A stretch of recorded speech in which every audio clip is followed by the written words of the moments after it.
Hi, this is Mr. Nazarian. Our lesson objective today, I can find quotients with a remainder from 4-digit dividends and 2-digit divisors. 5th grade standard, numbers base 10, B6. Okay, so we've been working quite a bit with division recently, and today's going to be more of the same, except for a little twist. So we're starting with the dividend, 2,465, and we're going to divide it by 23, which is a divisor.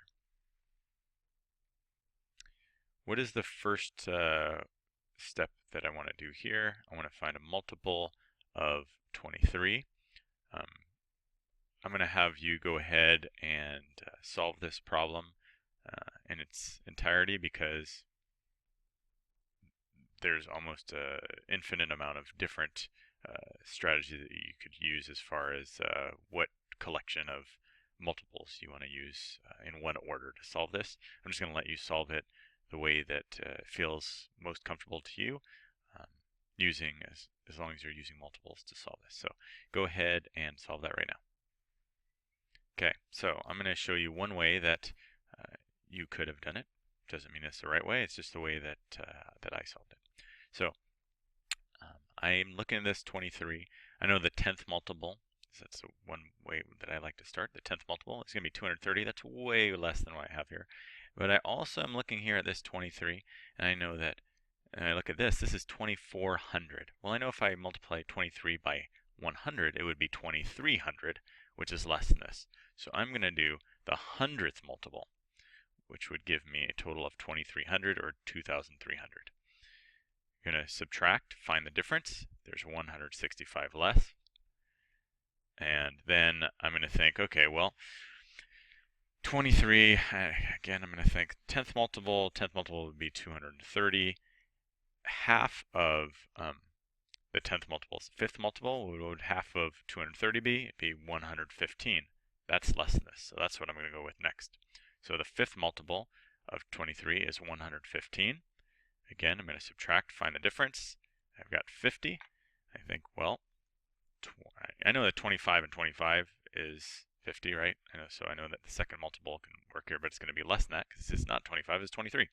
So 23, the second multiple, 23 times 2 would be 46.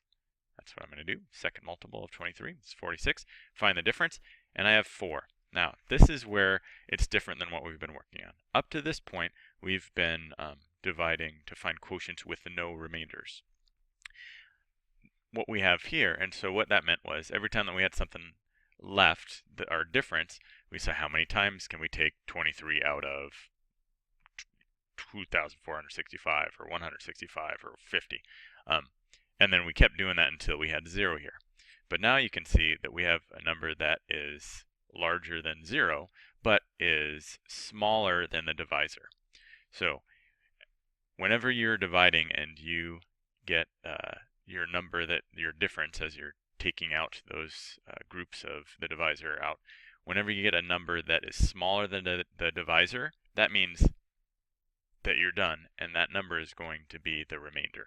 Because remember, we can't, there's no amount of groups of 23 and 4, right? Because 4 is smaller. I can't take 23 out of 4. I can't, it's not how many times can 23 go into 4. 4 is much smaller than 23. So this number, that's how I know that this is a remainder. So I'm going to stop there. I'm going to look at my multiples to find out how many times I was able to take 23 out of 2,465, or how many groups of 23 there are in 2,465. So I'm going to look right here, and just like I've been doing all this time, so 107.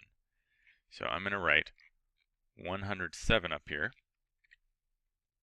because there's that many groups of 23 in 2,465. But then I also have these 4 left over. And there's different ways that we can show remainders, but what we're going to do for now is we are going to just say there's a remainder of 4. So there are, if I had 2,465, I wanted to make groups of whatever, of 23, and how many groups of 23 I could create 107 groups of 23, and then there'd be this little group of 4 remainders. I couldn't make a whole nother group of 23. So I have 107 groups and then a remainder of 4. So we just do R4. Later on when we work with fractions and decimals, I'll show you other ways that we can show remainders, but for now, it's just this number that we have down here as we're taking away. As soon as we get to the number that's smaller than the divisor, that's our R4, which is the remainder. Okay, so we're going to work on that tomorrow. See you then.